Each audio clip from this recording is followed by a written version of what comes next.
I haven't watched. I'm going to watch it. I'm going to tell you right now. When you got 20 people saying this is the worst fucking movie ever made, then I got to watch it. Well, so when it comes out, it's not on Amazon Prime yet, but I got it and I'll watch it. But I'm a kind of, I don't know this director. Probably wouldn't like him. If I knew him, he probably not very much in common. But I'm going to defend his art a little bit. Maybe there was just nothing there. Maybe she is as vacuous and as vapid as you kind of thought she was. Maybe it just is a human being with no depth, with no intellect, with no complexity, with no taste, with no dignity, with no nothing. Maybe, and there's an old expression, you can't make chicken salad out of chicken shit. All right, well, good, back to see you. One of the things that I've learned in life is sometimes that you have to rethink basic assumptions. And my assumption, and I've shared this with you a lot, that Trump is trying to do things to deflect attention and changing the subject.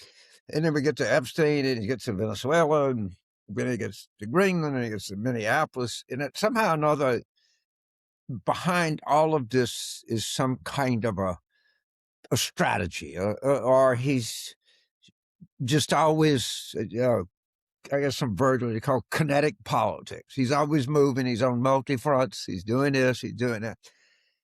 And I had become convinced that I had some wisdom on this, and I shared them with you. And I have come to the conclusion that I was fucking wrong. Now, what precipitated this thing that you are now admitting that you were wrong, that this wasn't some modern version of kinetic politics, or that he was cleverly trying to change the subject every time he gets so. You released these Epstein tapes or whatever. I mean, horrible, and there's every celebrity people caught up in it, and God knows what not. The one thing that caught me was an email exchange between Epstein and Steve Bannon. And it's pretty late. It was either like 2017 or 18. And there were, people would watch his YouTube channel. I think Bannon, I completely disagree with him. I think he's one of the few over there that has any sense. And you can say what you want about Epstein. He certainly was a liar, a manipulator, a felon, a pervert, blah, blah, blah, blah. But no one ever said a guy was stupid, okay? And they were going back and forth in just how fucking stupid Trump was. And that people had no idea that he was just stupid. And it got me to thinking. And I just remember a guy named Rex Tillerson. He was Trump's first Secretary of State. I don't think I know him, but I know people like him. The Texas guy was the CEO of Exxon. I don't know, maybe third largest corporation, or I have no idea. I know a lot of these oil and gas people, and they're pretty competent people, to say the least. And he was this bigger than life Texas guy. He had a big frame. He was a way that these people like to look, in his square jaw, and he was Republican. He was big in the Boy Scouts. And he called him a fucking moron. So wait a minute. I got Epstein, I got Bannon, and then I got the former Secretary of State about how stupid he is. He's a moron. And then I'm reminded that the only book that I know, and I think we collectively know, that he ever had around him, sorry, gotta say it, was Mein Kampf. It's written by one A. Hitler. I think its translation, in English, it means My Struggle. And according to his first wife, again, he kept it on the night table.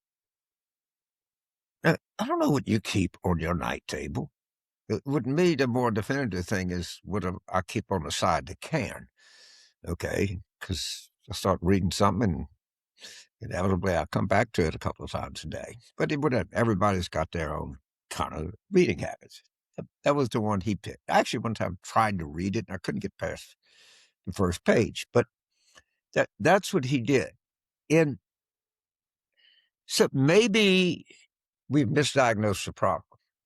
Maybe the man is just fucking stupid.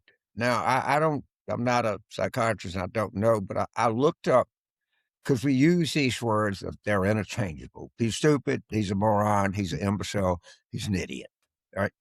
So I actually went online to do a little, couldn't get the head of the American Psychiatric Association or something, but there's actually some literature. And a moron is a person that has an IQ between 50 and 75. Do you think that Rex Tillerson is right?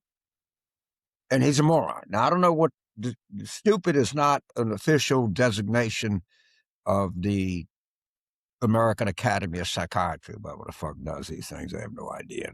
Don't psychiatrists call me and say this.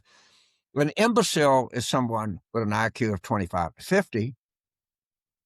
And an idiot, which to me might describe best as a person with an IQ of under 25. So among people that have mental challenges, there's gradations. You can pick whichever one that you think he fits. Maybe he's just stupid and doesn't qualify for an official designation of the American Association of Psychiatry, whatever the fuck they call themselves. But I don't know. But I think we got to ask ourselves, is he stupid? Is he a moron? He's an imbecile or an idiot? And we do have some clinical guidance here in determining this. Now, you can't help, like me, you look around and you have Melania, the documentary. And the review is just, it's like I think a 8 or 9 on Rotten Tomatoes. In a lot of it is just, but tack on a director. The guy's he's had some issues. I don't know. Or I haven't watched. I'm going to watch it. I'm going to tell you right now. When you got 20 people saying this is the worst fucking movie ever made, then I got to watch it. Well, so when it comes on, it's not on Amazon Prime yet, but I got it and I'll watch it. But I'm a kind of, I don't know this director. Probably wouldn't like him if I knew him. He probably not very much in common. But I'm going to defend his art a little bit. Maybe there was just nothing there. Maybe she is as vacuous and as vapid as you kind of thought she was. Maybe it just is a human being with no depth, with no intellect, with no complexity, with no taste, with no dignity, with no nothing. Maybe, and there's an old expression, you can't make chicken salad out of chicken shit. Okay, I don't even think that. I think you're trying to make something out of air. And how do you do a film with a running time of 104 minutes or whatever it has, about nothing? And if I watch that and I see that there's something that's marginally interesting about her, or something there's some complexity or some intellect, I'll change my mind. But I hadn't seen anything from her or about this or reading about it that would indicate anything else. So I don't care if you're the greatest Sir David Lean. I don't know.